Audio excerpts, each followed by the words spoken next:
Balik sa Perya, The Kelly Story. Dear Papa Dudut, magandang tanghali sa inyo at sa lahat ng mga kabarangay natin. Masaya akong makapagsulat sa inyo, Papa Dudut.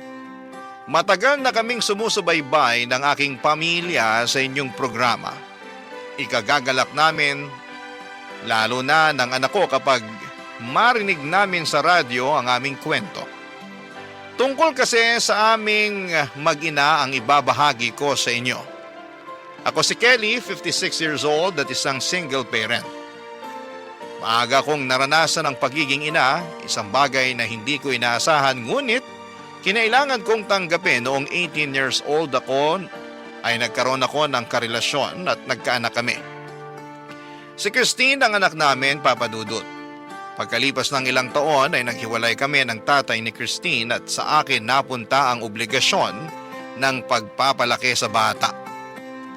Akala ko ay kakayanin kong buhayin ang anak ko ng mag-isa, Papa Dudut. Marami pa pala akong dapat na matutunan tungkol sa pagpapalaki sa kanya. Kabilang na po dito ang pagbibigay sa anak ko ng sapat na atensyon, Papa Dudut.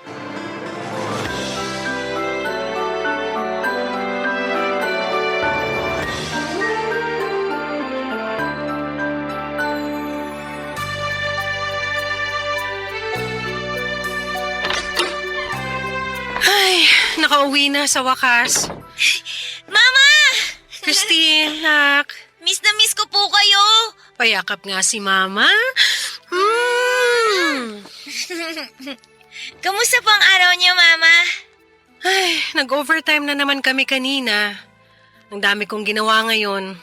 Nung pauwi naman ako, ang tagal ng biyahe, sobrang traffic sa labas. Ikaw, nandito ka lang sa bahay, no? Opo. Behave ka ba ngayong araw? Opo. Nagawa mo na yung mga assignment mo para sa school. Nagawa ko na po. Ma, kailan mo ulit ako sasamahang gumawa ng mga assignment ko? Miss ko na rin po kasi yung sabay po tayong nag-aaral eh. Di ko alam, Christine eh. Di ko na yata magagawang samahan ka pa sa mga gagawin mo. Lumalaki ka naman na. 7 years old ka na. Kakayanin mo nang gawin yung mga assignment mo ng mag-isa. Sandali lang nga, ilalapag ko muna tong hawak ko. Ano po yung dala nyo? Bumili ako ng ulam natin. Di ko kaya magluto ng hapunan natin ngayong gabi. Pagod talaga ako galing sa trabaho. Ihain ko muna to sa isang mangkok. Ay! Ang kalat naman sa lamesa. Tingnan niyo po yung lamesa, Ma, oh. May dinrawing po ako. Ito po, oh. Tingnan niyo yung drawing ko, Ma. Ano ba naman to mga pangkulay mo? Iniwan mo na lang na nakakalat sa lamesa. Sa susunod, iligpit mo naman pagkatapos mong gamitin. Sige po, ililigpit ko na po. Alam mo namang wala ako sa bahay palagi eh. Hindi ko magagawang ayusin ang kalat mo. Yung school bag mo, naayos mo na ba? Opo. Ibalik mo na sa bag yung mga pangkulay mo para may magamit ka bukas sa klase, ha? Sige po, Ma. Ikaw na munang umasikaso sa sarili mo. Hindi na tayo tulad ng dati na nasasamahan kita palagi. Alam mong kailangan pumasok sa trabaho si Mama. Kailangan natin ng panggasto sa bahay. Opo. O siya, sige, ihahain ko na yung pagkain. Nakababad na ba sa sabon yung uniform na sinuot mo kanina? Hala, nakalimutan ko po. Nakalimutan mo na naman. Simpleng ibababad mo lang yung damit mo, hindi mo pa nagawa. Sorry po, Mama. Ilang beses kong sasabihin sa'yo.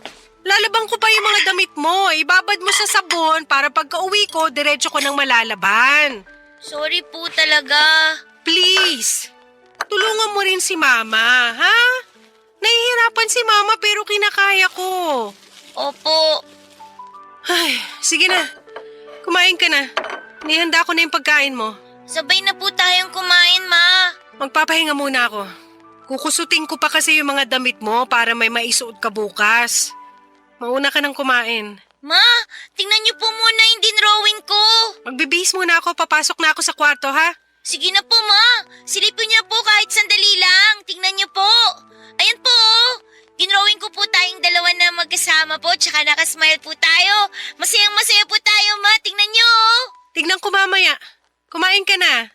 Pagkatapos mong kumain, ibabad mo sa tubig yung mga pinagkainan mo. Kailangan mo nang matutunang kumilos sa bahay para maasikaso mo yung sarili mo.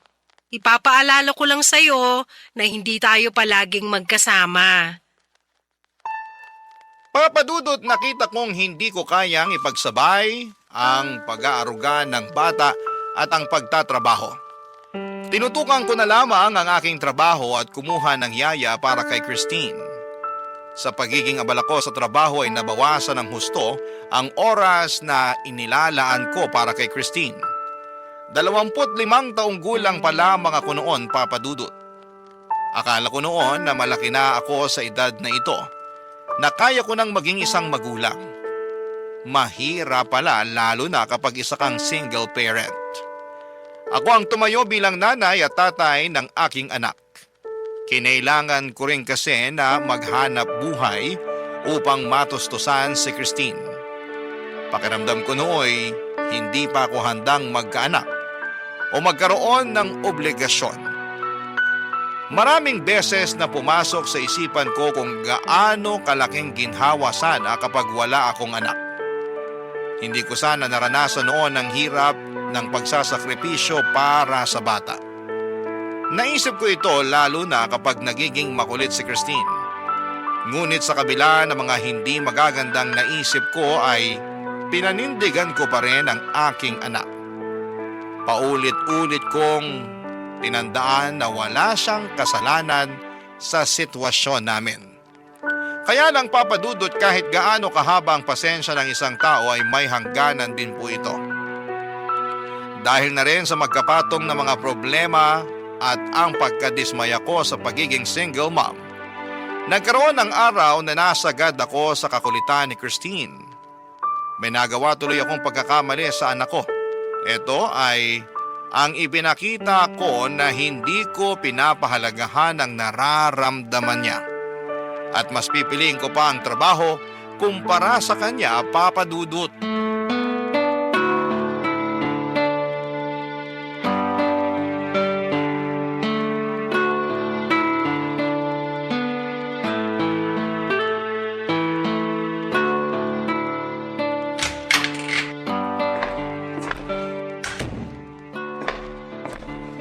Hi, Ma!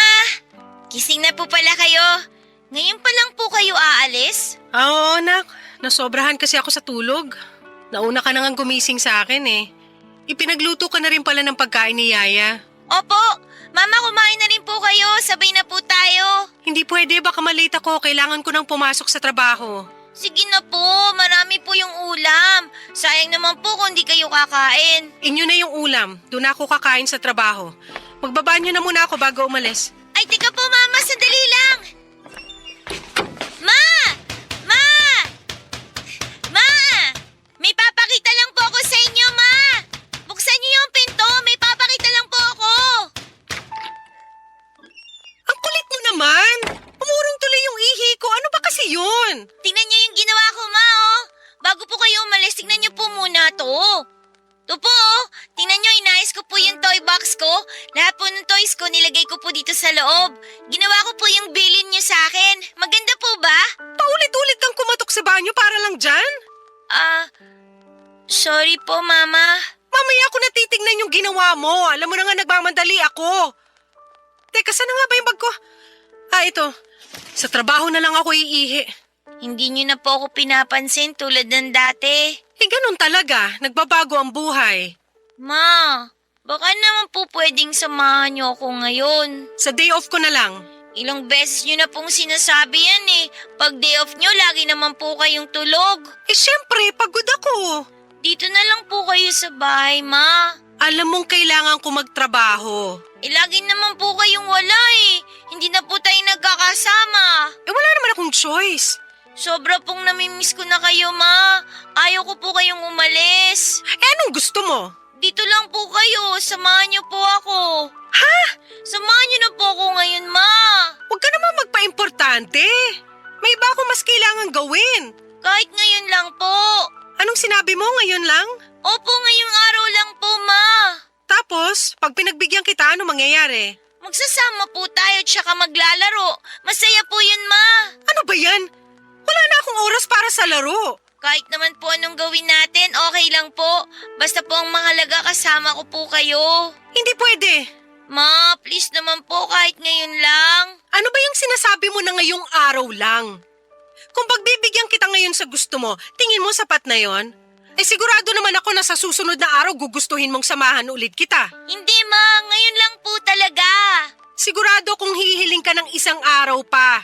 Pagkatapos sa susunod ulit noon, hanggang hindi na tayo matapos at puro laro na lang aatupagin natin. Promise po ma, ngayong araw lang po, maniwala kayo. Sasamahan ka ni Yaya habang wala ako. May kalaro ka na. Magkaiba naman po kayo eh. Ikaw po yung gusto kong makasama. Ay, hindi ka talaga magpapatinag. Aalis na nga ako para matapos na to. Please naman po ma. Kapit ka ng kapit sa braso ko. Dito ka lang po. Bitawan mo nga ako. Ma, huwag kang umalis. Bahala ka dyan. Mag-iiyak ka kung gusto mo. Ma, wag mo akong iwan, ma. Mama. Wag mo akong iwan, ma. Mama. Papadudot, magmula noong hindi ko pinagbigyan si Christine sa araw na yon ay nagbago ang pakikitungo namin. Napansin kong hindi na siya naglalambing na katulad ng dati. Nabawasan ang paglapit at pangungulit ni Christine sa akin. Hindi na rin siya palangiti at nagmukhang malungkot ang kanyang mga mata. Nung unay nakaramdam ako ng ginhawa dahil nabigyan ang buhay ko ng katahimikan. Mas natutukan ko ang mga dapat kong gawin. Subalit may ugali si Christine na madaling makapagkapalagayan ng loob ng kahit na sino, papadudot. Mabait talaga siyang tao at mabuti ang kalooban. At sa katagalan ay hinahanap-hanap ko rin po ito. Kaya lang tuwing magkasama kami noon ay meron ng pag-aalinlangan na parang siya na mismo ang umiiwas sa akin. Ginagawa ko na lamang ang aking obligasyon at sinusuportahan siya sa aspetong pinansyal. Kaya lang kahit sabihing nasusustentuhan ko siya, sa katagalan ko lamang naintindihan na kulang ito para ipakita ang pagmamahal sa anak. Lumipas ang panahon at hindi ko na namalayan ang mga araw at taon na hindi ko kasama si Christine hanggang sa lumaki na siya. Dito na tuluyang nagkalayo ang loob namin sa isa't isa, papadudot. Meron ng lamat sa aming dalawa at hindi ko pa noon naunawaan ang dahilan nito, papadudot. Barangay Love Stories. Barangay Love Stories. Mabilis lamang ang panahon, papadudot. Kamukat-mukat ko ay dalaga na si Christine. Edad 30 na at nagtatrabaho na rin. Dahil sa pagkalayo ng loob naming mag-ina, ay hindi ko man nalaman na nagkaroon si Christine ng nobyo. Biro mo ha, 2 taon na pala silang nagsasama ng nobyo niya bago niya ito ipinakilala sa akin.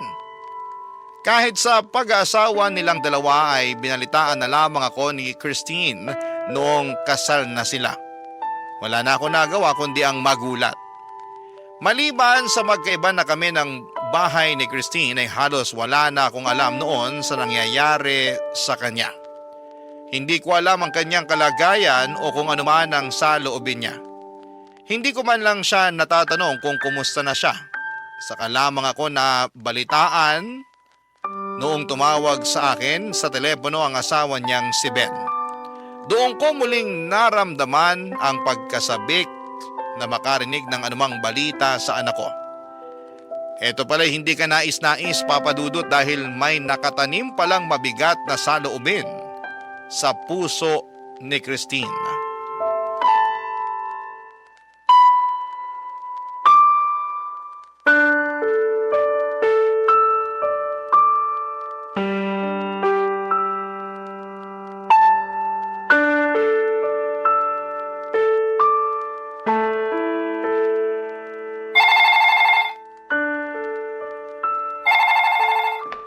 Sino kaya itong tumatawag? Hello? Hello? Tita Kelly, si Ben po to. Oh, Ben. Napatawag ka. Kumusta kayo ni Christine? Yun nga po, Kaya po ako tumawag sa inyo. Tungkol po sa anak nyo. Paano ko ba ito sasabihin? Ayos lang ba si Christine? Maayos naman po ang kalagayan niya. Wala naman po siyang sakit o anuman. Pero Pero ano? ano kasi, ilang araw na pong ganito si Christine. Yun bang wala sa hulog? Anong ibig mong sabihin? Di ko rin po kasi talaga alam kung ano nangyayari sa kanya. Sa tagal namin magkakilala ni Christine, ngayon lang siya nagkaganito talaga. Alam niyo naman po siguro na matagal nang bugnutin si Christine. Oo, alam ko. Minsan magugulat ako. Bigla na lang siya mawawala ng gana ng walang dahilan. Hindi ko naman siya inaaway. Alam ko na yung senyalis kapag bad mood siya. Nagmumukha siyang may malalim na iniisip at tatahimik siya. Saka siya mag-walkout at magkukulong sa kwarto. Kapag nagkakaganon siya, hinahayaan ko na lang muna siya. Palilipasin lang naman ang oras at mamaya makakausap ko na uli siya. Kaso po ngayon, Pero kumusta nga si Christine ngayon? ilang araw na kasi siyang ganon. Ayaw niya nang bumangon. Pang ilang araw na ba? Kung tama ang kwenta ko, 1 linggo na siya nakapulupot sa higaan. Ang ginagawa ko, pinapatawa ko siya at pinapakain ko. Kaso, hindi na tumatalab sa kanya. Kahit anong pagpapalakas ng loob ko sa kanya, ganun pa rin po siya. Ba't naman lumala yung pagiging moody niya? Ewan ko nga eh. Akala ko panandalian lang yung lungkot niya. Matagal na siya nagpapakita ng ganitong pag-uugali. Naiintindihan ko moody siya dahil sa lungkot na dinadala niya. Pero ang sa akin lang kung ano man ang pinagdadaanan niya sa buhay, subukan man lang niyang patawarin. May problema ba si Christine? Hindi ako sigurado. Tahimik naman ang buhay namin mag-asawa. Mabait ako kay Christine at mahal ko siya. Pero siguro, Anong siguro? lagi niyang naaalala yung nakaraan niya. Madalas siya itong ino-open sa akin. Di raw siya masaya nung bata pa siya. Ang lungkot daw talaga niya. Pakiramdam daw niya na walang nakakaintindi sa kanya. Pero, paano magkakaganon? Nung maliit pa si Christine, hindi naman siya nakaranas ng paghihirap. Sinigurado kong may sapat kami sa lahat ng pangangailangan. Masunurin din siyang bata. Hindi talaga siya pasaway, kaya hindi naman siya napasok sa anumang gulo. Wala rin naman siyang naikwento sa akin na pwede kong pagdudahan. Hula ko lang to ha. Siguro kailangan po kayo makausap ni Christine. Na makausap ako? Bakit naman sa tingin mo? Baka lang po may kinalaman sa inyo sa pagsasama niyo mag-ina. Mukhang malalim po kasi ang ugat nitong nararamdaman ni Christine. Lagi niya po sinasabi sa akin na pakiramdam niya malayo sa kanya yung nanay niya. Pakiramdam niya wala raw tumuturing sa kanya bilang pamilya. Ha? Kaya nga po ako tumawag sa inyo kasi gusto ko sanang dalawin niyo si Christine. Baka po makatulong sa kalagayan niya. Baka kasi may kailangan lang po kayong pag-usapan. Magkaliwanagan lang kayo. Pero, bakit? May nagawa ba ako? Iyan pala ang nararamdaman niya tungkol sa akin? Subukan na lang po natin. Puntahan niyo po siya at unawain niyo po. Sana pagbigyan niyo po ang hiling ko sa inyo. Kasi ayoko po siyang sumuko sa buhay. Papa Dudut, nag-alala ako sa pag-uusap namin ni Ben. Nalaman ko sa kanya na may pinagdadaanan si Christine. Seryoso na rin ang kalagayan ng anak ko upang sadyain akong kausapin ni Ben at humingi sa akin ng tulong. Nagtataka pa ako noon kung anong magiging suliranin ng anak ko. Gayong mukha namang maayos ang sitwasyon niya. Kahit matagal nang hindi nagkukwento sa akin si Christine ay hindi ko makita noon ang anumang problema sa kanyang buhay. Magandang buhay nilang mag-asawa, Papa Dudut. Mabuting tao rin si Ben at maasikaso. Hindi ko alam kung ano pang magiging dahilan upang panghinaan ng loob si Christine. Hinangad kong masasagot ang aking mga katanungan sa pagdalaw ko sa bahay nila ni Ben, Papa Dudut.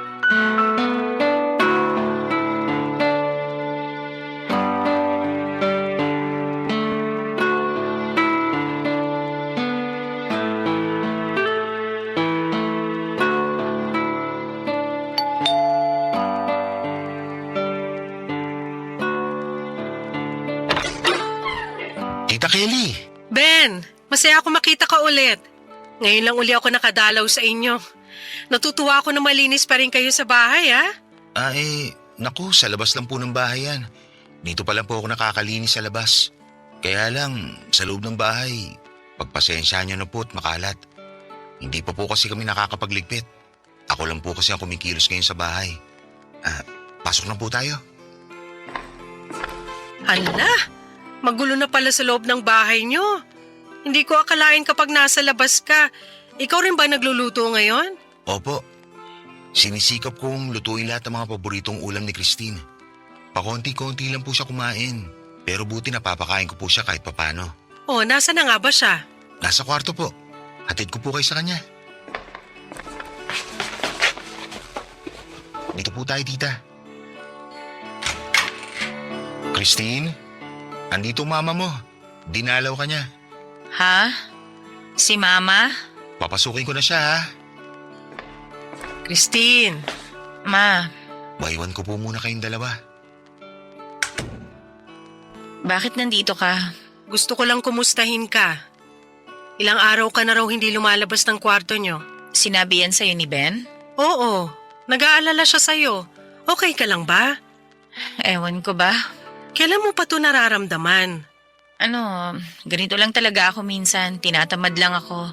Wala ka lang sa mood? Oo. Isang linggo ka na raw hindi bumabangon. Ang tagal mo nang wala sa mood. Ewan ko ba? Kumusta ka ngayon? Ayos naman ako. Kumain ka na ba? Baka Baka nagugutom ka na. May gusto ka bang kainin? Bibilhin ko na. okay na ako, Ma. Kung ano yung gusto mo, sabihin mo lang. Wala naman akong gusto. Huwag kang mahiya, mahilig ka sa ice cream, di ba? Gusto mo ba? Hindi na. Ayokong kumain. Ayoko rin ng kung ano. Hindi ko alam kung ano yung gusto ko o kung may gugustuhin pa ba ako. Ikaw bahala. Ano bang pakiramdam mo ngayon? Yung totoo? Wala. Wala akong nararamdaman. Manhid na ba ako kapag ganon? Hindi ka manhid. May nararamdaman ka kaya ka nawawala ng gana. Ang tanong, ano yung nararamdaman mo? Hindi ko alam eh. Hindi ko talaga alam. Tingnan mo nga, hindi mo na naaalagaan yung sarili mo. Kasi may bumabagabag sa'yo, may problema ka. Pero wala naman akong dapat problema, di ba? Dapat masaya ako eh. May nagmamahal sa akin. Nandyan si Ben. Mapayapa kaming nagsasama. Nandyan ka rin, Ma. Tsaka mukhang masaya ka naman, kaya okay na sa akin yun. Pero ikaw ba? Gusto ko rin maging masaya ka. Kaso hindi ko na alam kung paano eh. Parang nakalimutan ko na kung paano sumaya. Tsaka, huwag mo na akong problemahin, Ma. Alam ko namang busy ka eh. Marami kang ginagawang importante. Kahit gaano ako kabisi, walang mas importante kesa sa'yo. Hindi. Sinasabi mo lang yan. Nakakaabala ako sa'yo, yun ang totoo. Ayoko mahirapan ka ng dahil sa akin. Kung ano-anong iniisip mo, hindi ka nakakaabala sa akin. Talaga ba? Bata pa lang ako eh. Tinuruan mo na akong maging independent para kayanin ko habang wala ka. Oh, tingnan mo ako ngayon. Kaya ko naman yung sarili ko. Sinikap ko na tumayo sa sarili kong mga paa para hindi na kita abalahin pa. O eto na, natuto na akong kumilos ng hindi ka kailangan hanggang sa hindi na kita hinahanap. Nasanay na ako nag-iisa, Ma. Di ba ito naman yung gusto mo? Oo, pero sa ikabubuti mo naman yan. Para sa akin ba talaga? O baka naman para sa sarili mo? Akala ko pag hindi na ako maging abala sa iyo matutuwa ka na magugustuhan mo ulit akong makasama. Pero ang nangyari mas lumayo ka pa eh. Kala ko mas mapapalapit tayo. Yun pala mas lumawak yung distansya sa ating dalawa. Nakita ko naman kasing kaya mo na mag-isa, kaya Hinayaan mo na ako, ganon. Tuwing tinatanong ako ni Ben kung kumusta yung kabataan ko, yung sinasagot ko lang malungkot ako. Pag kinukumusta niya tayong dalawa, mas lalong hindi ko alam ang isasagot sa kanya. Christine, Alam mo Ma, habang lumalaki ako, dami kong gustong i-share sa'yo ng mga bagay. Hinintay kong bigyan mo ako ng panahon. Pero sa kasasabi nyo ng mamaya na, nabaon ko na lang sa limot yung mga ikukwento ko dapat sa inyo. alam mo namang lagi akong pagod sa trabaho noon. Alam ko naman yun, May. Babad kayo sa trabaho dahil kailangan natin yun. Ang kaso ginamit mo rin palusot yun para iwasan yung kakulitan ko Pero makulit ka talaga noon. Siyempre, dati bata pa ako nun Natural naman sa bata yung maging makulit, di ba? Alam mong hindi na kita maaasikaso pa. Yun na nga eh. Kaya kesa mapagod kayo lalo sa akin, pinaalagaan nyo na lang ako sa ibang tao. Hindi nyo nga lang masabi sa akin na ayaw nyo talaga akong makasama. Tingin ko nga, natuwa pa kayo nung nagsimula ako umiwas sa inyo eh. Hindi ko alam na ganito yung nararamdaman mo. Eh wala naman kasi kayong pakialam sa akin.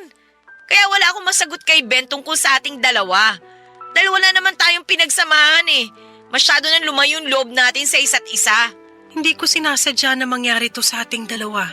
Meron akong tanong na matagal nang gumugulo sa isipan ko. Ayoko na nga maalala yun eh, pero bumabalik na naman sa akin. Ang alin?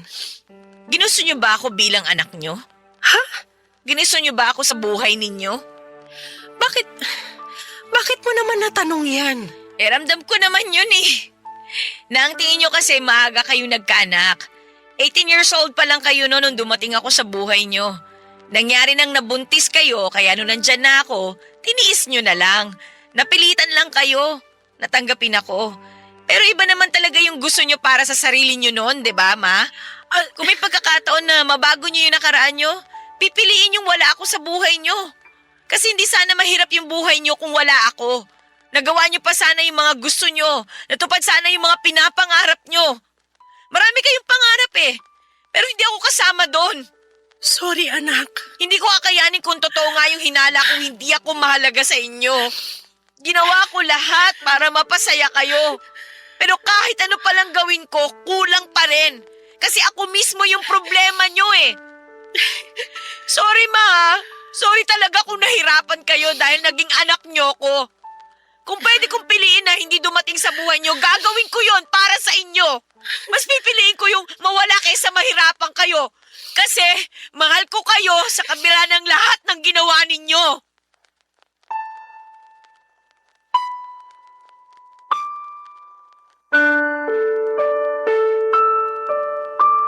Papadudot nagulantang ako sa pagbahagi ni Christine ng kanyang nararamdaman. Nakonsensya ako sa mga sinabi niya dahil may katotohanan ito.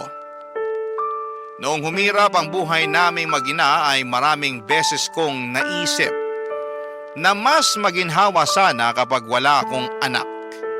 Subalit hindi dahil naisip ko ito ay ginusto ko na itong mangyari. Hindi ko lamang lubos na naiwasang maipakita ang aking panandaliang saloobin. Alam kong hindi nararapat na maramdaman ni Christine ang aking sama ng loob sa obligasyon ko sa kanya. Nagkaroon ng depresyon si Christine ang dahil dito, Papadudot. Paulit-ulit kong tinatanong sa aking sarili kung kailan nagsimula ang depresyon ni Christine. Ang alaalang nangibabaw sa isipan ko ay yung maliit pa siya at nagpasama sa akin ng isang araw ngunit malamig ko siyang tinanggihan. Isang araw lamang ang hiniling niya pero hindi ko pa ito ibinigay sa kanya. Tinalikuran ko siya habang siya'y nagmamakaawang huwag siyang iwanan. Tumatak sa musmus niyang isipan na hindi siya mahalaga para sa akin. Papadudot nang naintindihan ko ang kinalabasan ng ginawa ko ay lubos akong nagsisi. Kung pinahalagahan ko lamang ang paghangad ng anak ko na pagtuunan ko siya, lumaki sana si Christine na buo ang kanyang puso. Hindi sana siya nagkaroon ng malaking buwang sa damdamin niya. Matindi ang naging emosyonal na pananakit nito kay Christine. At pinaaabot ko pa ito ng ilang dekada. Ang malala pa dito ay nangyari na ang lahat at alam kong hindi ko na kailanman mababago pa ang nakaraan, Papadudot.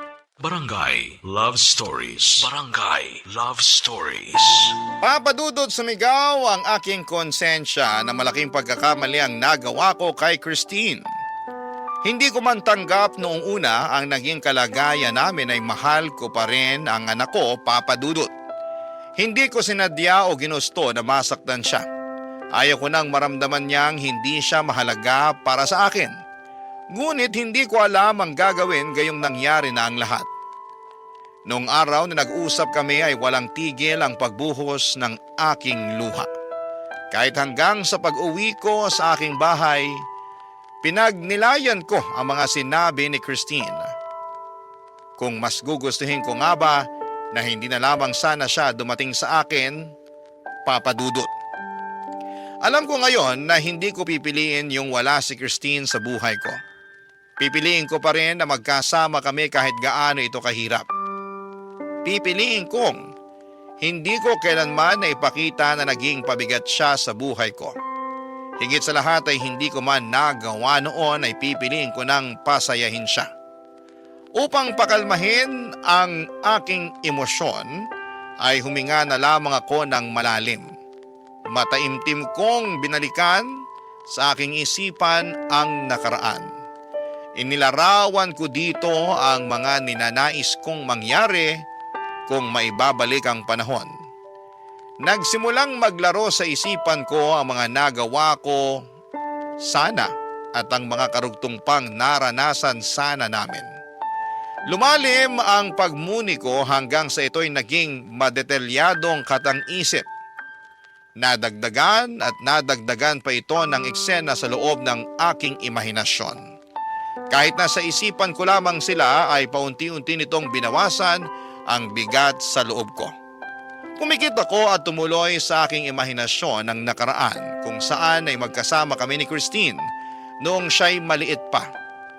Papa Dudut, binalikan ko ito ang araw na nagpupumilit si Christine na samahan ko siya.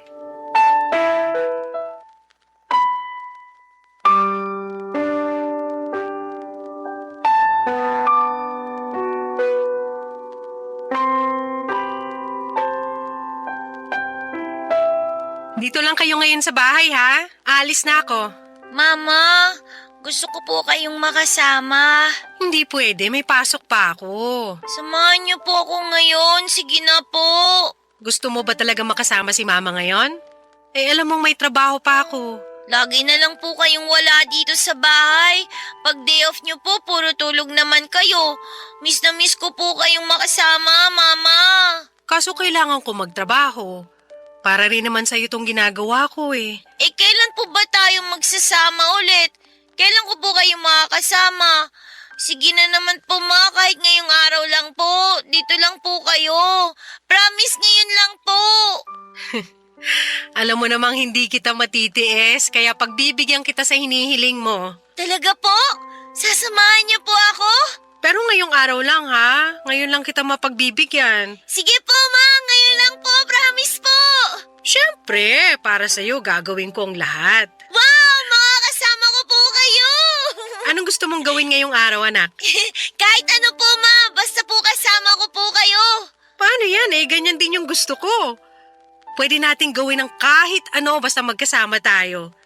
Sa'yo tong isang araw at matutupad mo yung lahat na magpapasaya sa'yo. Ano nga po kaya?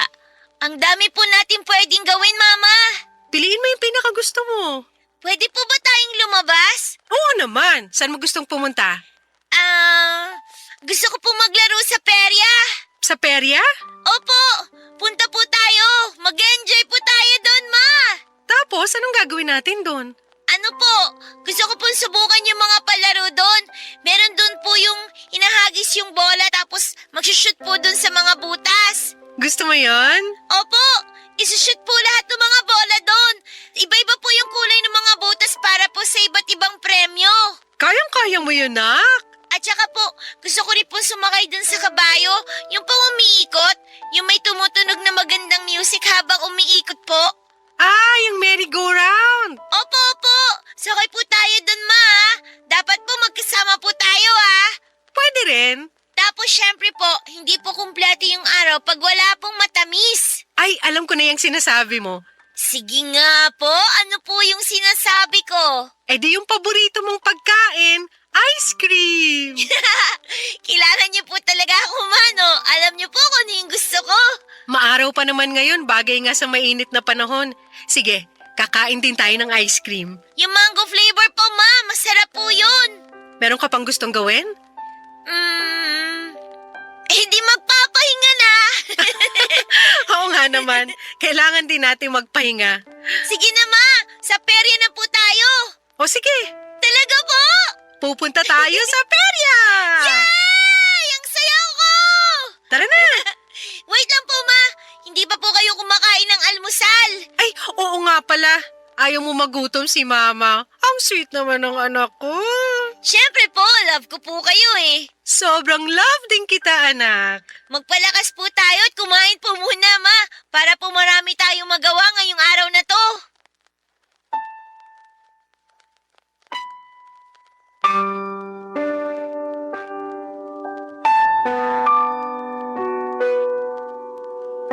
Papadudod sa imagination ko ay ginawa namin ang lahat ng gusto ni Christine. Pinuno ko ito ng makukulay na detalye. Nagsimula ito sa bahay, nagalmusal kami at masaya daw siya dahil muli niya akong nakasama sa hapagkainan. Ipinakita niya sa akin ang iniligpit niyang lalagyan ng mga laruan at sinabi ko na sobrang proud ako sa kanya. Binigyan ko ng day off ang yaya ni Christine at tumuloy kaming mag-ina pagpunta sa perya. Noong nasa perya na kami ay sinubukan namin ang mga palaro doon. Tinupad namin yung mga bidalak na gawin ni Christine. Marami pa kaming naranasan sa imagination ko. Naramdaman ko ang lahat ng ito mula sa simoy ng hangin hanggang sa himig ng merry-go-round, pati ang lamig ng sorbetes na tinikman namin. Nakita kong puno ng ligaya ang anak ko. Pagsapit ng gabi ay bumalik kami sa bahay upang magpahinga. Sinamahan ko siya sa higaan upang siya ay patulugin na. Nagpasalamat siya sa akin dahil sobrang saya daw ng naging araw niya. Nagyakapan kami, bagay na sa imahinasyon ko lamang muling nagawa sa kanya. Nagsabi ako sa kanya ng I love you at bumigkas ng salitang yakap-ulap. Ibig kong sabihin dito ay yakap na kasing lambot ng ulap. Kusa lamang na lumabas itong salita sa bibig ko. Hinele ko si Christine hanggang sa tuluyan siyang nakatulog.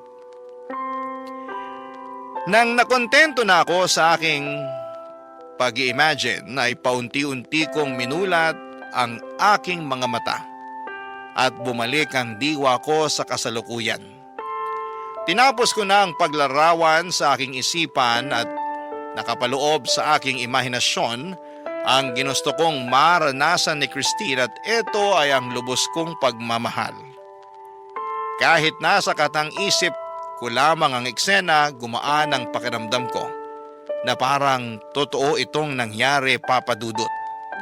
Nagpatuloy pa rin ang aking pag-iyak ngunit hindi na dahil sa panghihinayang. Pilit kong pinanatili sa puso ko ang pag-asang hindi pa huli ang lahat. Buhay pa kami ni Christine at marami pang araw na pwede kaming magkasama. Marami pang pagkakataon para maramdaman namin ang aming pagiging magkapamilya. Papa Dudut, hindi ko man naiparanas kay Christine ang masayang kabataan ay maibibigay ko pa sa kanya ang maliligayang karanasan simula ng araw na yon.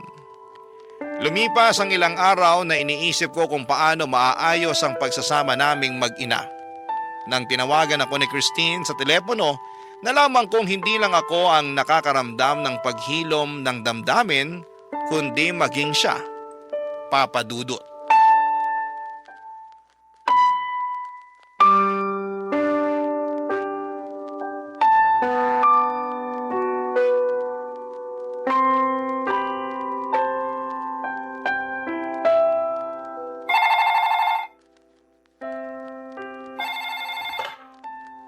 Hello?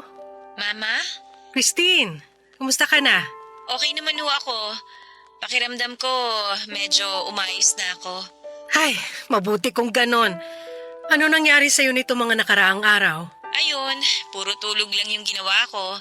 Pagkagising, puro naman iyak.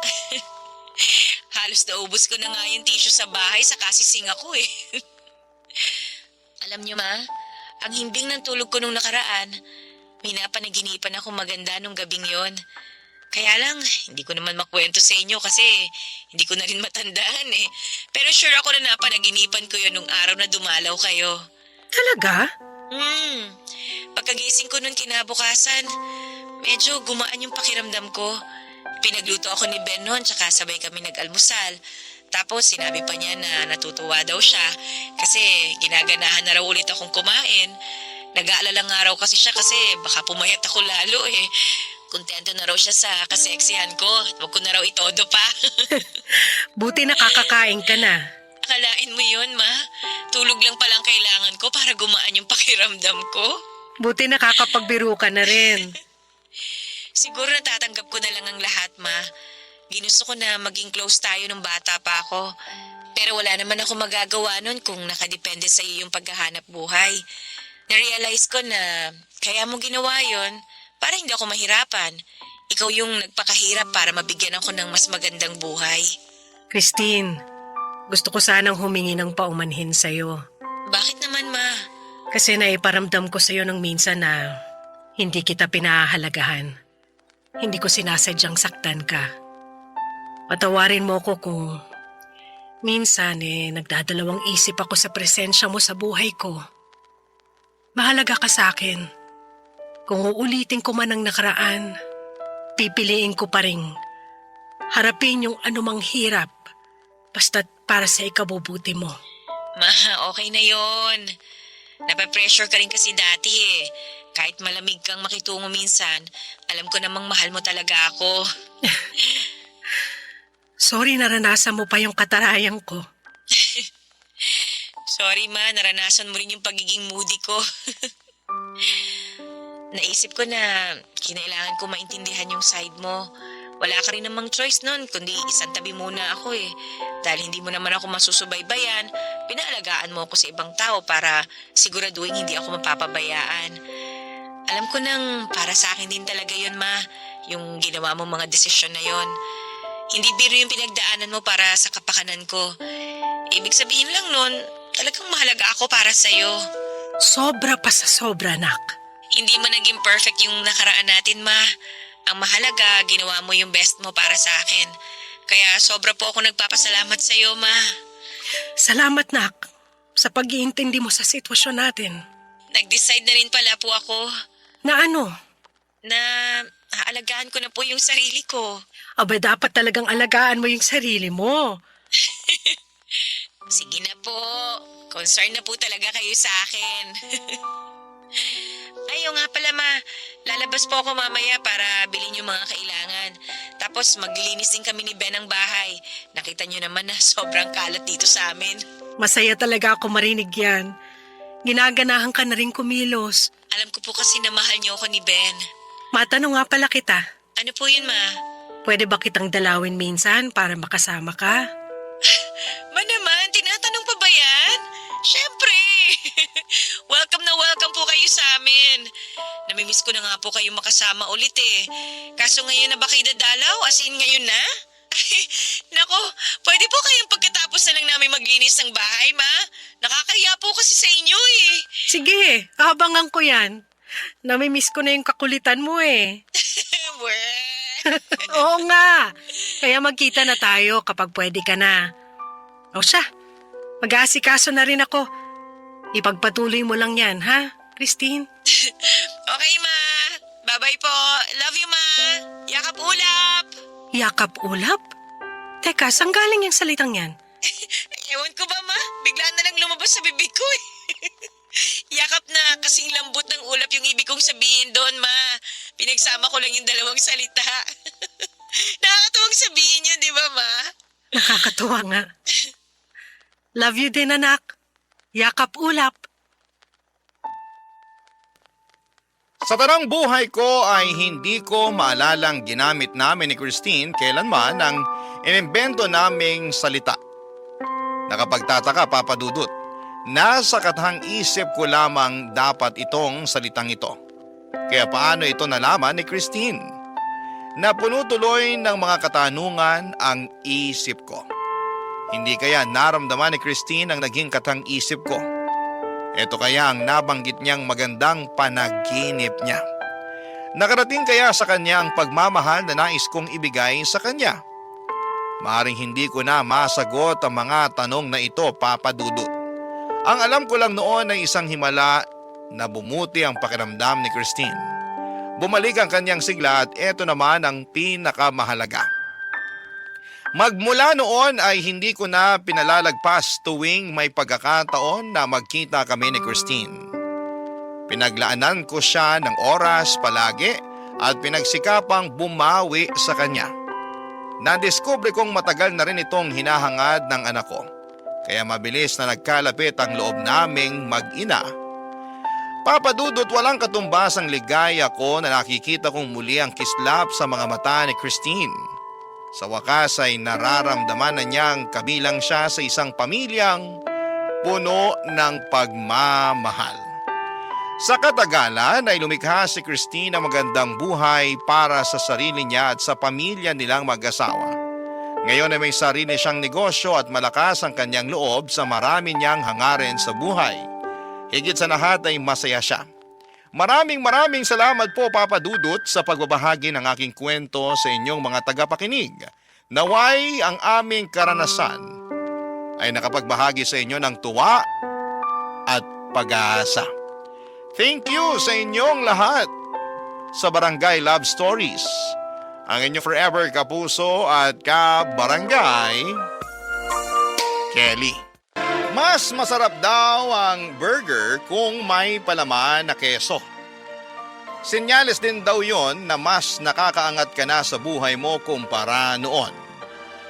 Ikaw kabarangay, anong paborito mong pagkain na hindi mo nagagawang bilhin noon? Dear Papa Dudut, isang mapagpalang araw po sa inyo at sa mga kabarangay nating nakikinig ngayon. Sana po ay nasa mabuti kayong kalusugan habang binabasa ninyo ang sulat ko na ito.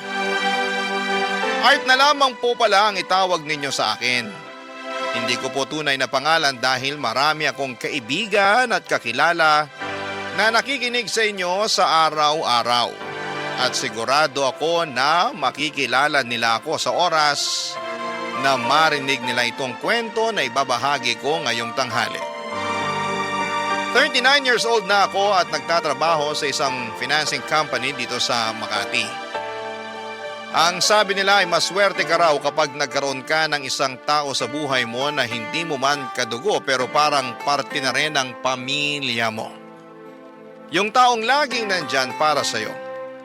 Yung tao na hindi ka iiwanan, lalo na sa oras na nahihirapan ka sa lahat ng bagay. Lalo na sa sarili mo. Yung tao na masasabi mong nakatadhanang makilala mo at maging parte ng buhay mo. At masasabi ko na nakilala ko siya noon. Si Divine ang best friend o BFF ko, Papa Dudut.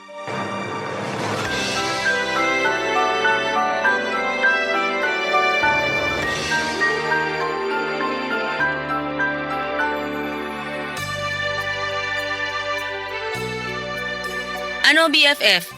Anong masasabi mo dyan sa binabasa mong love letter na ginawa ko para sa nililigawan mong si Mela? Ayos naman. Nakornihan ka ba? Masyado bang malalim yung mga salitang ginamit ko dyan sa sulat? O nakukulangan ka sa sweetness ng pagkakasulat ko dyan? Sa totoo lang, maganda naman yung pagkakagawa mo sa love letter na to. Talaga? Eh bakit parang iba yung reaksyon ng mukha mo sa sinasabi mo ngayon? Naisip ko lang kasi kung uso pa ba talaga yung mga love letter ngayon? Uy, oo naman. Huwag mong minamaliit mga love letter na ganyan. Para sa amin kasing mga babae, pakiramdam namin espesyal kami kapag nakakatanggap kami ng love letter. Bakit naman? Kasi hindi madaling gumawa ng love letter. Bago ka makatapos ng isang sulat, ilang minuto o oras din ang kailangan mong ilaan sa paggawa. Kaya alam namin na bawat love letter na matatanggap namin, ginawa yun ng may effort at pagmamahal nung nagbigay sa amin. Ay, sana ganyan din mag-isip si Melay, kagaya mo. Uy, feeling ko naman, oo. Paano mo naman nasabi yan? Close na kaming dalawa, di ba? Napansin ko nga na madalas na kayo magkasabay kumain sa kantin. Oo, at madalas rin na ikaw ang topic naming dalawa. Talaga? Naghihinala na ba siya na hindi ako yung gumagawa ng mga love letter na binibigay ko sa kanya? Walang ganun, BFF. Masyado kang praning. Eh, anong madalas yung pinagkukwentuhan tungkol sa akin? Tungkol sa panliligaw na ginagawa mo sa kanya. At kung sa tingin ko raw ba, seryoso ka talaga sa kanya? Ano namang sabi mo? Ang sabi ko, hindi. Kasi may iba ka pang nililigawan dito sa school natin. Sinabi mo talaga yun? Hoy, kalma! Siyempre, hindi yun ang sinabi ko sa kanya, no? Grabe. Akala ko talaga siniraan mo na ako kay Mela. Hindi ko magagawa yun kasi best friend kita. At ang palagi ko talagang sinasabi sa kanya, kung gaano siya kaswerte na siya yung nililigawan mo. Kasi sigurado ako na seryoso ka sa kanya at mahal na mahal mo siya. We, sinabi mo talaga yun? Oo nga! Parang wala kang bilib sa akin. Hindi naman sa ganon. Ano lang, ano naman sagot ni Mela nung sinabi mo yun? Wala eh. Wala. As in, wala? Oo. Namula na lang yung mukha niya tapos napangiti na lang siya. Halatang nagpipigil ng kiligang bruha. Sa tingin mo, kinilig talaga siya? 100% na sigurado ako. Minsan nga nakita ko siya na binabasa yung love letter na binigay mo sa kanya eh. Abot tenga yung ngiti niya ng oras na yon. Kaya sinasabi ko sa'yo, BFF, malaki ang pag-asa mo dyan kay Mela. Nagpapakipot lang yan pero sasagutin ka rin niya. Ay, sana nga. Sana hindi niya ako basti din kasi ang lalim na rin talaga ng pagmamahal ko para sa kanya eh. Basta ipagpatuloy mo lang ang ginagawa mo at tutulungan kita sa abot ng makakaya ko. Ay, may pagkain nga pala ako dito sa bag. Munti ko pang makalimutan. Eto oh. Uy, wow! Burger! Oo, at hindi lang yan basta burger ha. Cheeseburger yan. Nabili ko kanina kasi may extra pa sa allowance ko. Thank you ah. Kapag sinagot na ako ni Mela, ako naman palagi ang manlilibre ng cheeseburger sa'yo. Matagal na kaming magkaibigan ni Divine Papadudut. Magkaklase kami mula second year high school nang mapunta ako sa highest section hanggang fourth year. Kaming dalawa yung madalas na naglalaban sa top 1 sa klase pero hindi namin tinuring na kalaban ang isa't isa. Dahil palagi kaming nagtutulungan pagdating sa mga subject na nahihirapan ang isa sa amin. Hindi kami nagkokopyahan pero madalas kaming magkasama kapag nagre-review sa canteen, classroom o library. Magka-share din kami sa mga baon namin kasi pareho kaming galing sa simpleng pamilya na madalas na nagtitipid ng mga gastusin sa bahay. Mas naging close kami noong nasa huling taon namin sa high school. Kung saan ay halos dikit talaga palagi ang mga grades namin. Hanggang sa makuha ni Divine ang pagiging valedictorian at ako naman ang naging salutatorian. Natuwa ako para sa kanya kasi alam ko na deserve niya yon dahil pinaghirapan niya lahat ng mga review na ginawa namin. Mabuti na lamang at nang mag-college kami, sa parehong university kami nag-aral. Kaya naman nagpatuloy ang friendship naming dalawa. Dahil mahusay siyang magsulat, siyang gumagawa ng love letter para sa nililigawan ko noon na si Mela. At nang sagutin ako ni Mela ay sobrang natuwa talaga ako. Kaya nag-celebrate kaming dalawa at nilibre ko siya ng paborito naming cheeseburger. Tumagal palalo ang friendship namin ng BFF ko. Pati na rin ang relasyon namin noon ng girlfriend ko. Hanggang sa huling taon namin sa college, Papadudut.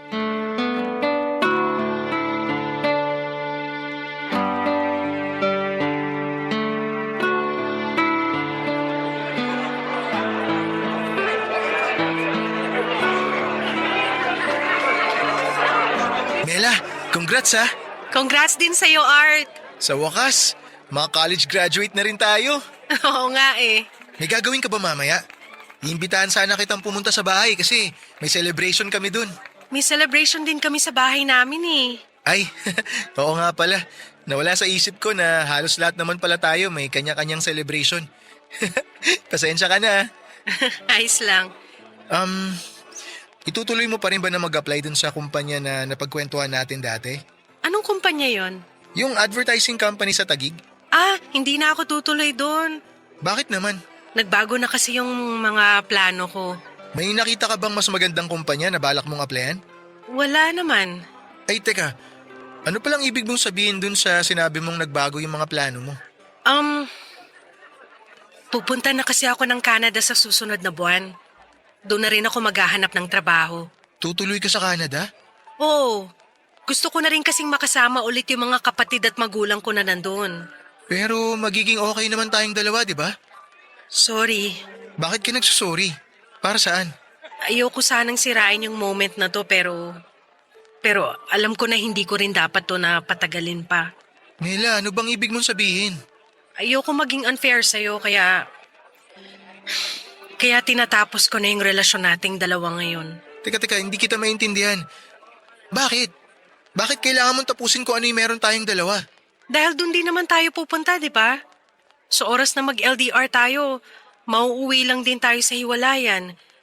Kaya habang maaga pa, mas mabuting maghiwalay na tayo kaysa masayang ang oras natin. Pero hindi ba natin pwedeng subukan? Subukan muna natin. Ayoko na nga masayang pa ang oras natin. Mela, walang masasayang dahil mahal natin ang isa't isa. Hindi tayo kagaya ng iba na bibitiw kagad dahil hindi naman sapat yung pagmamahal na nararamdaman nila. Iba tayo sa kanila, di ba? Naniniwala ako na kakayanin natin magpatuloy. Kaya natin ipagpatuloy itong relasyon natin kahit magkalayo tayong dalawa. Art, sorry talaga pero alam ko kasi sa sarili ko na hindi ko kakayaning tumagal sa isang LDR. Maniwala ka, hindi rin naman madali sa akin to pero alam ko na ito yung kailangan nating gawin. Hindi man lang ba talaga natin susubukan? I'm sorry. Buo na talaga ang desisyon ko. Ay, kailangan ko na rin umuwi. Congratulations ulit sa'yo ah. And I'm sorry. Alis na ako. Uy, BFF! Congrats sa atin! Sa wakas, nakalaya na rin tayo sa pagiging estudyante. Uy, BFF! Okay ka lang ba? Oo, ayos lang ako.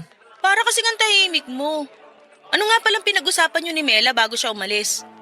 Kanina ko pa gustong lumapit sa inyo pero parang ang seryoso niyo masyado. Uy, BFF! Umiiyak ka ba? Hindi ako umiiyak. Hindi raw. Pero namumula na yung mga mata mo. Ano ba nangyari? Ay, nakipaghiwalay na kasi sa akin si Mela eh. Ano? Bakit daw? Matutuloy na raw kasi yung pagpunta niya ng Canada. Nandun kasi yung pamilya niya eh, di ba? O tapos?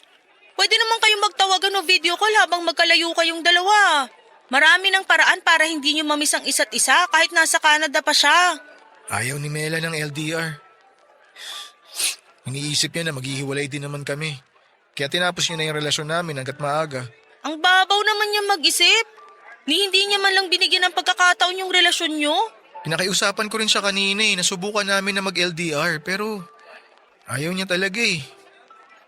Ayaw niya raw na magsayang kami ng oras. Masyado namang mahina ang loob ni Mela para bitawang kakagad. Hayaan mo na. Wala naman ako magagawa kasi nakapagdesisyon na siya. Ay nako, wag mong hayaan na tuluyang masira ang araw mo. Marami pang ibang babae dyan at tutulungan pa kita maghanap ng kapalit ni Mela. Ikaw talaga. Kung ano-ano na naman yung sinasabi mo.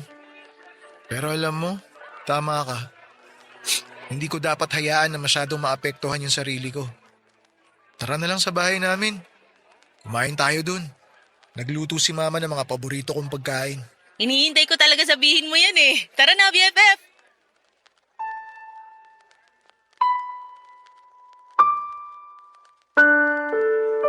Papadudot, masasabi ko na first love ko talaga si Mela. Noong nasa high school kasi ako ay wala akong ibang ginawa kung hindi ang mag-focus lamang sa pag-aaral. Hindi naman ako nerd pero sadyang wala ding babae na nakakuha ng atensyon ko noon. Nang mag-college ako at makilala ko si Mela noong sport festival namin sa university ay doon ko unang naramdaman yung tinatawag na love at first sight.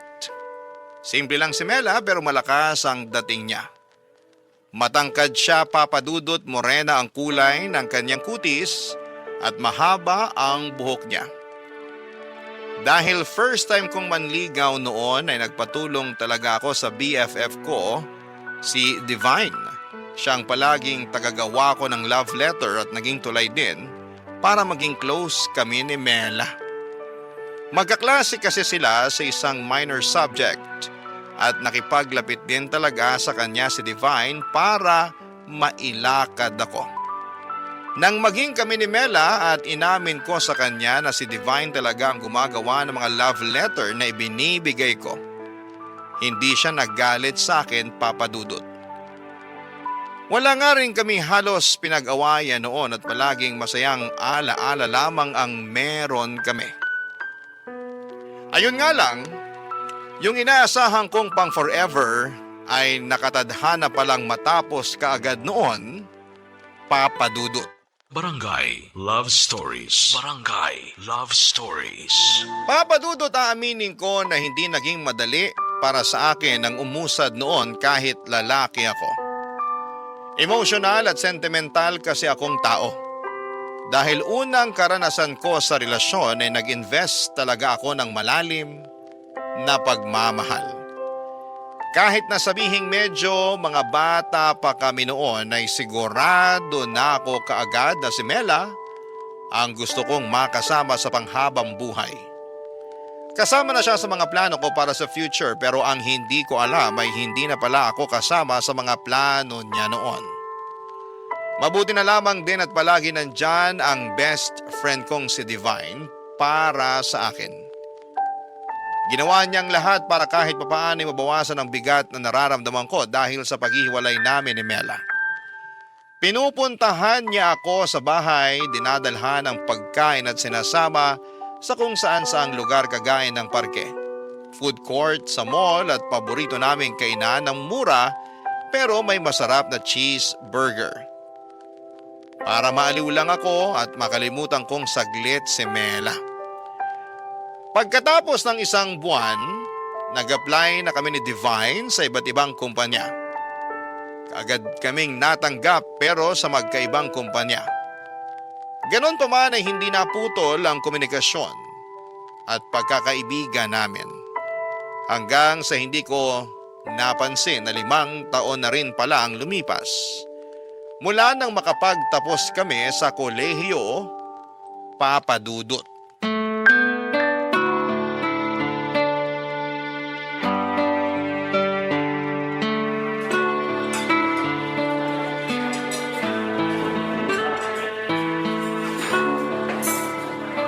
Congrats ha!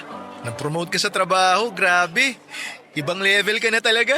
Uy, makaibang level ka naman dyan. Totoo naman. Kasi mula nung lumipat ka sa bago mong trabaho, 3 beses ka na agad na po-promote. Sa loob lang ng 1 taon yun ha. Ibang klase. Pinaghirapan ko rin naman lahat yun. Alam kong pinaghirapan mo lahat yun. Witness ako sa mga effort na binigay mo sa trabaho. Ako kaya madalas driver mo pa uwi kapag sobrang late ka na natatapos sa mga trabaho mo. Oh, bakit parang nanunumbat ka na yata, BFF? Uy, hindi no. Tuwang-tuwa nga ako kahit na 2 oras ako naghihintay sa parking. Kasi 2 oras ka naka-overtime. Grabe ka sa akin. Minsan naman, sinasabi ko na mauna ka nang umuwi Hindi mo na ako kailangang hintayin kasi magtatagal pa ako sa opisina. Ikaw lang yung makulit na sinasabing hihintayin ako sa parking lot para maihatid ako pa uwi. Ayoko kasing tumambay sa loob ng mall kaya doon na lang ako naghihintay. Kapag alam ko rin kasi na sobrang malilate ka ng labas sa opisina nyo, hindi rin ako matahimik sa bahay. Dami kaya masasamang tao sa paligid sa panahon ngayon. Masyado ka namang concerned sa akin. Siyempre, kailangan ko maging concerned sa'yo kasi nakakalibre ako ng masarap na dinner kagaya ngayon. Ngayon lang to kasi nga gusto ko nang may makakasama na mag-celebrate sa promotion ko. Mag-boyfriend ka na kasi para hindi mo na ako palaging nililibre. BFF, kapag nagka-boyfriend na ako, sisiguraduhin ko na ako naman yung palagi niyang ililibre. Ayos, parang nagpaparinig ka dyan. Nililibre naman kita. Mas malakas ka lang kumain sa akin kaya mas gusto mo na ikaw madalas ang nagbabayad kapag kumakain tayo sa labas. Nagda-diet na nga ako ngayon kasi ramdam ko na bumibigat na talaga ako. Hindi na rin kasya yung mga ibang damit ko sa akin. Hindi ka pa naman ganun kataba kaya hindi mo kailangan mag-diet. Pero thank you Dito pa talaga sa mamahaling restaurant mo ako nilibre ng dinner ngayon. Minsan lang naman kasi to. Saka wala rin naman ako ibang makakasama na mag-celebrate ng milestone ko na to. Parang pinalalabas mo na napipilitan ka lang nakasama ako ngayon Medyo. Hoy, ang anis mo naman masyado. Syempre joke lang yun. Pero BFF, ang bilis ng panahon no. Dati cheeseburger lang nabibili natin. Ilang araw pa natin pag-iipunan. Minsan nga umaabot pa ng ilang linggo kapag pareho tayong gipit. Oo, lalo na nung huling taon natin sa college. Ang daming gastos. Sobrang bihira tayo makakain ng cheeseburger nun. At kung makabili man tayo ng burger, minsan wala pang cheese kasi hindi pasok sa budget natin. Grabe talaga yung pagtitipid natin nun. Pero nakasurvive tayo, di ba? Kung dati, cheeseburger lang ang madalas mong nililibre sa akin. Ngayon, dito na sa restaurant na mamahalin. Nakakatuwa nga, BFF. Kasi parehong maayos na yung buhay natin ngayon. At pareho din nating nakita kung paano umangat ang isa't isa. Thank you kasi palagi kang nandyan para sa akin, BFF. Palagi mong pinaparamdam sa akin na hindi ako mag-isa sa mundong to. BFF mo ako, kaya hindi ako mawawala sa tabi mo. Ganun din ako sa'yo. Kahit anong mangyari, hindi ako mawawala bilang BFF mo.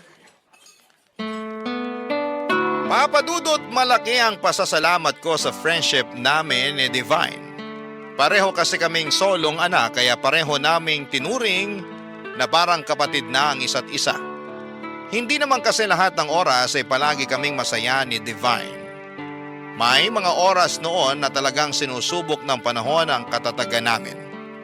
Lalo na noong natanggal ako sa trabaho para sa kasalanan na hindi ko ginawa.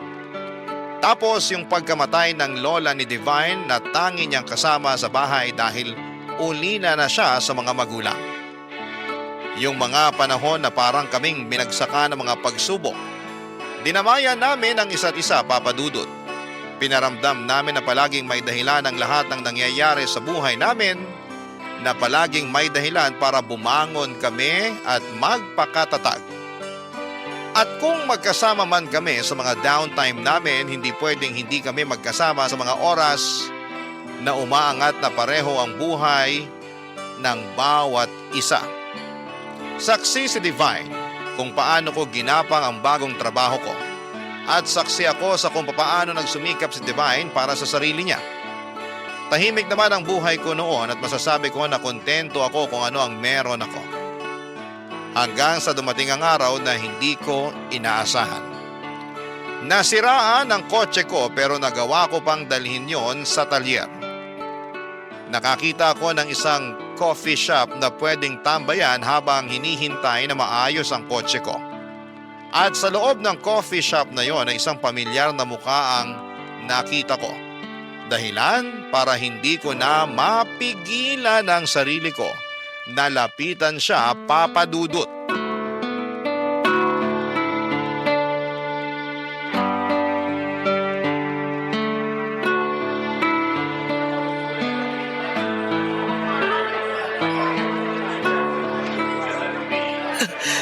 Mela, Art?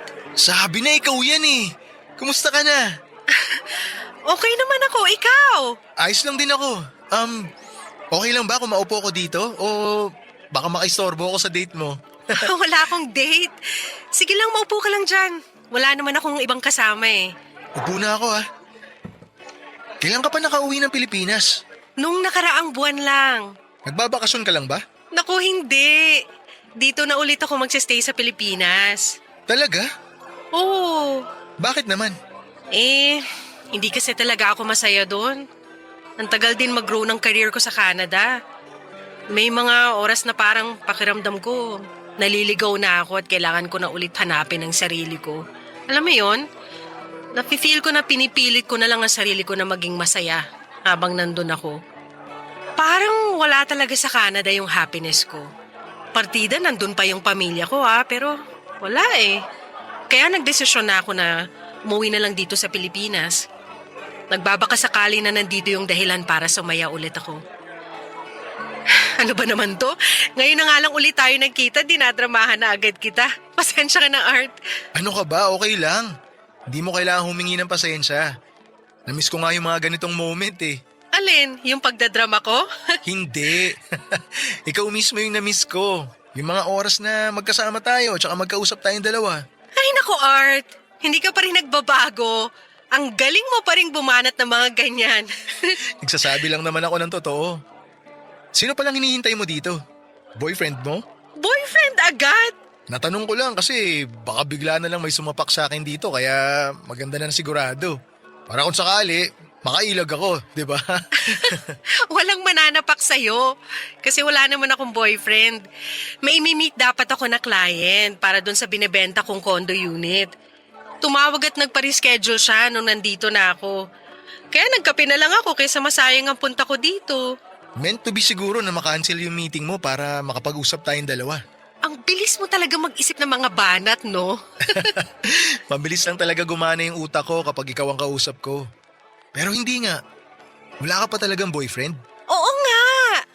Never din ako nagka-boyfriend. Mula nung maghiwalay tayong dalawa. Bakit hindi mo ulit subukan na makipagrelasyon? Sigurado naman ako na may nanligaw sa'yo nung nasa Canada ka. Meron naman, pero hindi ko type eh. Parang hindi man lang sila pumantay sa level ng panliligaw at effort na ginawa mo para sa akin. Ako pa talaga yung naging batayan mo, ha? Oo, kasi ikaw lang naman ang naging boyfriend ko. Ikaw ba? Sinong girlfriend mo ngayon? Wala akong girlfriend. Kagaya mo, never na rin akong pumasok sa relasyon pagkatapos natin maghiwalay. Wala kang girlfriend? Natsyempo lang na napadpad ka sa coffee shop na to? May problema kasi yung kotse ko kaya dinala ko muna sa talyer. Sakto, ito yung pinakamalapit na pwedeng tambayan kaya dito na ako dumiretso. Grabe naman yung coincidence na nangyari sa ating dalawa. Hindi coincidence to. Alam mo, sa totoo lang, naniniwala ako na nakatakda talagang hindi sumipot yung client mo. Tsaka nakatakda rin na masira yung sasakyan ko. Kinailangan mangyari to para magkita ulit tayong dalawa. Para magkausap tayo ulit. Pwede. Pwedeng tama ka. Pero pwede ring hindi. Coincidence man o hindi, masaya ako na nakita kita ulit, Mela.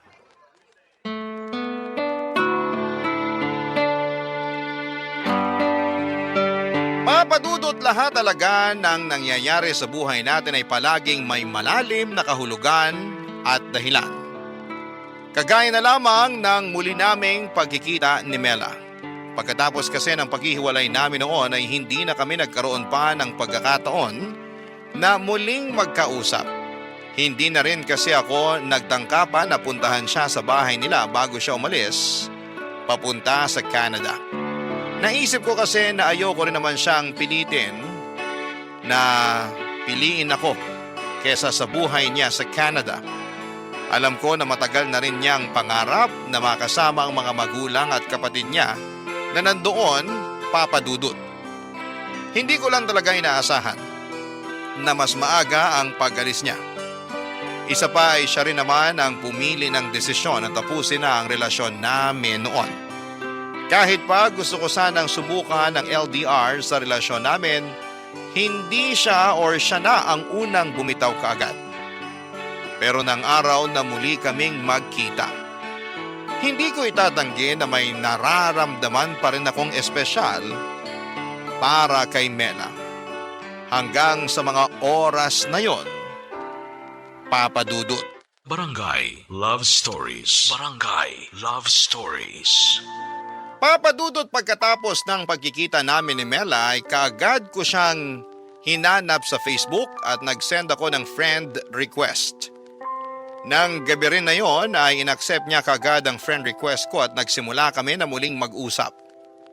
Hindi ko na itatanggi na grabe ang kilig na nararamdaman ko ng mga panahong yon. Para po akong bumalik ng college, kami na hindi pa kami noong mga panahong hindi pa kami masyadong nag-uusap. Doon ko na na-realize na hindi talaga nawala ang pagmamahal na nararamdaman ko sa kanya noon. Wala rin naman akong ibang babae na nagustuhan maliban sa kanya. Kaya siguro na muli kaming magkita ay kaagad na bumalik ang espesyal na nararamdaman ko para sa kanya. Naging madalas din ang pag-uusap naming dalawa, papadudot, at halos araw-araw at gabi-gabi na kaming magka-video call. Hindi kami nauubusan ng topic o mga kwento at palaging may tawanan at may moment din na nagkakaiyakan kami habang magka-video call. Napag-usapan kasi namin noon ang tungkol sa nakaraan namin. Kung paano nagsimula at nagtapos ang kwento naming dalawa. Wala po akong kasiguraduhan noon pero ramdam ko na gusto ko ulit sumugal sa magiging kwento namin ni Mela, papadudot.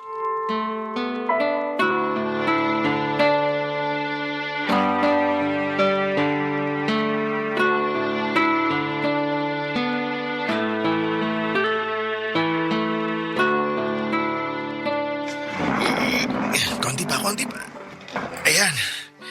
Mukhang okay na tong pwesto ng lamesa ni Divine dito sa kusina. BFF, tapos ka na ba dyan? Halika dito sa sala kasi dumating na yung in-order ko merienda natin. Sige, punta na ako dyan. Sakto, nagugutom na rin ako. Uy, ang dami mong pagkain na in-order. Madami ba? Oh, ayan, may burger, spaghetti, soft drinks, fries. Tapos may ice cream pa.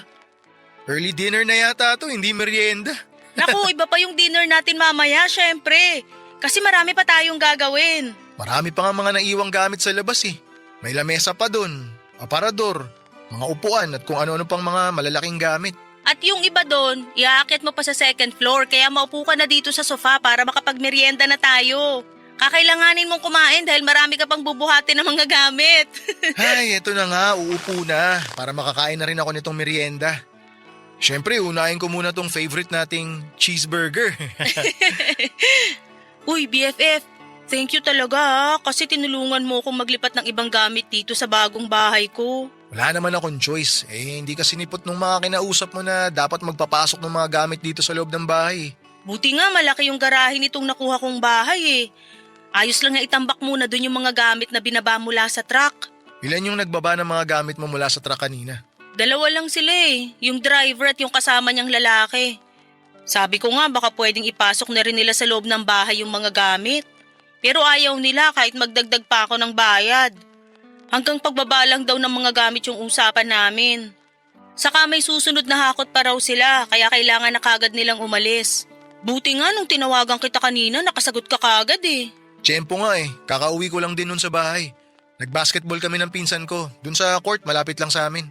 Dapat nga tatawagan ko na rin nun si Mela Nauna ka lang tumawag sa akin. Hello, sorry BFF. Natawagan mo rin naman siya, di ba?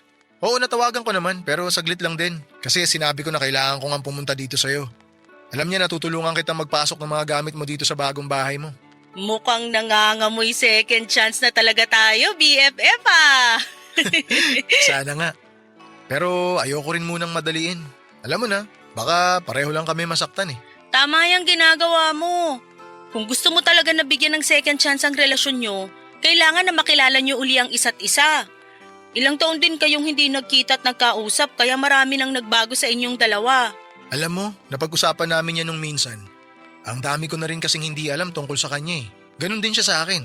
Kaya nga gusto ko rin muna na pag-isipang mabuti kung liligawan ko siya ulit. Pero mahal mo pa rin naman siya, di ba? Hindi naman nawala yung pagmamahal ko sa kanya. Alam mo yun. Kaya nga siguro hindi ako nagkaroon ng oras para sa ibang babae kasi hindi siya nawala sa puso ko.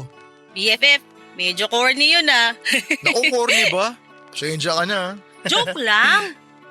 Pero tama ka naman sa lahat ng sinabi mo. At kung ano man yung maging desisyon mo, susuportahan kita.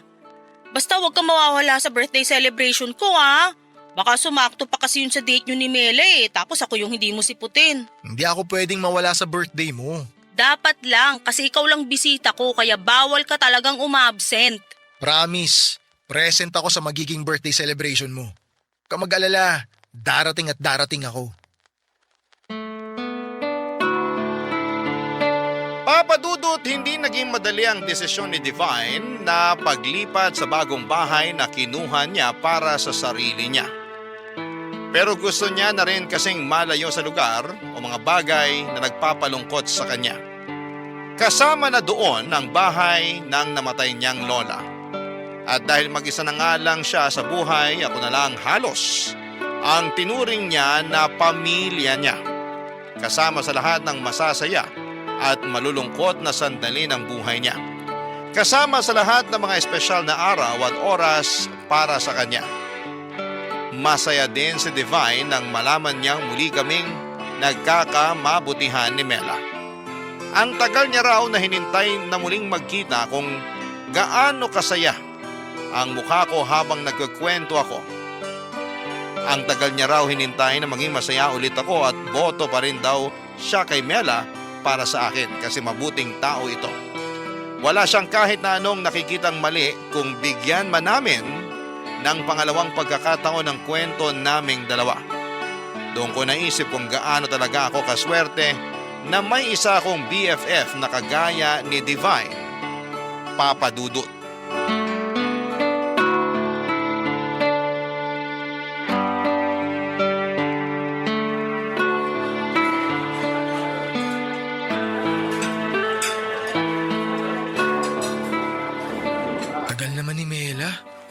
Sabi niya kanina, malapit na siya dito sa restaurant.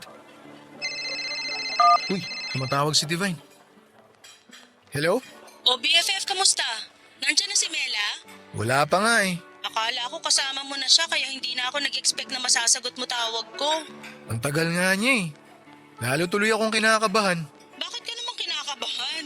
Kasi di ba ngayon ko na itatanong sa kanya kung okay lang ba naligawan ko siya? Bakit kasi kailangan mo pang itanong yan? Gawin mo na lang. Sigurado naman akong papayag din yang si Mela. Alam ko naman yun. Gusto ko lang din na marinig o maramdaman mula sa kanya kung meron ba akong pag-asa. Nako, kahit magpustahan pa tayo, sigurado ako na may pag-asa ka pa rin sa kanya, BFF. Kayo lang naman to masyadong pakipot eh. Alam niyo naman na gusto niyo pa rin ang isa't isa pero nagpapakiramdaman pa rin kayo. Kasi nga ayaw namin pareho na madali ng lahat sa aming dalawa.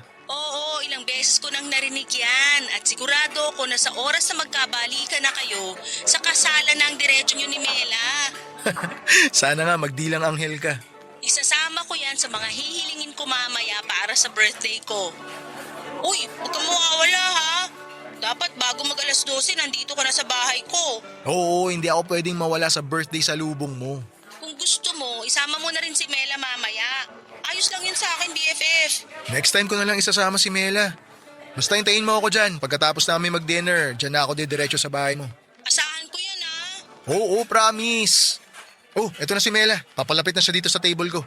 Tawagan kita ulit mamaya. Sige, good luck. Bye. Thank you. Bye. Art! Sorry ngayon lang ako. Walang kaso yun. Upo ka na. Thank you. Sobrang traffic kasi. Akala ko malapit na ako pero napalayo pa pala. Gapang din dun sa dinaan ng shortcut ng driver ng TNVS ko eh. Alam mo, napapansin ko minsan pag di sinusunod ng driver yung map, mas lalong napapalayo eh, no? Kaya siguro mas maganda sabihin na lang natin na sundin kung ano yung nasa mapa. Para pareho kayong hindi mainis sa biyahe, di ba? Sige, sa next date natin. Sino pala yung kausap mo kanina sa cellphone? Si Divine. Kinukumusta lang yung date natin ngayon. Aww, nakakatuwa talaga yung friendship niyo ni Divine. Sobrang tagal na, no? Oo nga eh. Nakakaumay na nga rin siya minsan kausap. Uy, grabe ka naman sa kanya. Baka nakakalimutan mo na kung hindi dahil sa mga love letter na ginawa niya noon, hindi mo ko mapapasagot. Biro lang yun. Pero alam mo, akala ko talaga magagalit ka sa akin nung nalaman mo na hindi talaga ako yung sumusulat ng mga love letter na binibigay ko sa'yo. Sa umpisa pa lang naman, alam ko ng sulat kamay yun ng babae. Tsaka at least, inamin mo sa akin kesa naman nalaman ko pa sa iba. Kaya ayos lang yun. Mabait din naman si Divine at close na rin kami noon. Mabait talaga yung BFF ko na yun. Minsan lang sobrang daldal kaya nakakaubos ng lakas. Oo, may pagkamadaldal nga siya. Naalala ko noon kapag magkasama kami, wala siyang ibang sinasabi kundi puro tungkol sa'yo. Palagi kanyang binibida sa mga kwento niya. Ay, bigla ko tuloy na miss ang BFF mo. Minsan isasama ko siya kapag kumain tayo sa labas. Sige, gusto ko yan.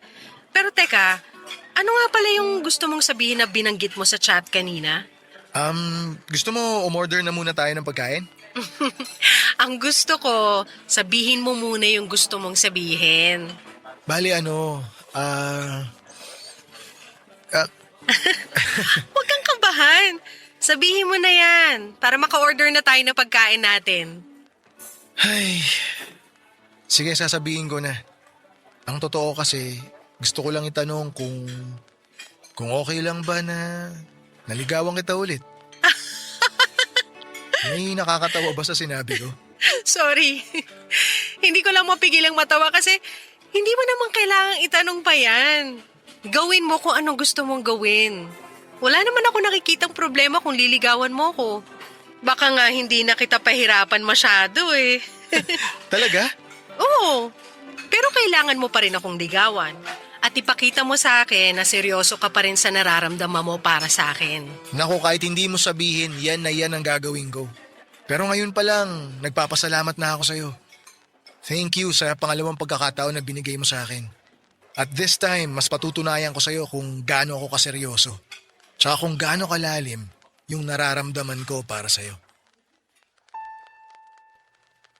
Papadudot yon ang unang official date namin ni Mela. Napakadami naming napag-usapan ng gabi na yon. Binalikan ulit namin ang mga naging kwento naming dalawa. Yung mga pinagdaanan namin bilang college student, bilang magkarelasyon at bilang mga tao na pinili ang magkaibang landas. Sa dinner na yon pa lamang ay medyo napaluha na kami habang magkausap. Parehong nagpipigil na sobrang mapaiyak. Pareho rin kasi na hindi naging madali ang pinagdaanan namin bago kami muling nagkita. Pagkatapos naming kumain sa restaurant ay pumunta pa kami sa isang coffee shop. At doon ay nagpatuloy ng kwentuhan naming dalawa. Mas malalim na pag-uusap hanggang sa hindi namin namalaya ng oras. 2:00 na ng madaling araw nang maihatid ko siya sa bahay nila at nag-drive na kaagad ako papunta sa apartment ni Divine. Hindi na siya sumasagot sa tawag ko at inisip ko na baka nakatulog na rin siya. Excited akong pumunta at magkwento sa kanya noon. Excited ako na sabihin na muling madurugtungan ang kwento naming dalawa ni Mela.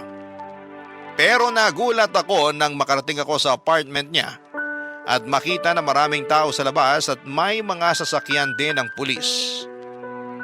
Wala si Divine sa loob ng bahay pero nanlambot ang mga tuhod ko at hindi ko na napigilang maiyak nang malaman ko ang nangyari sa kanya.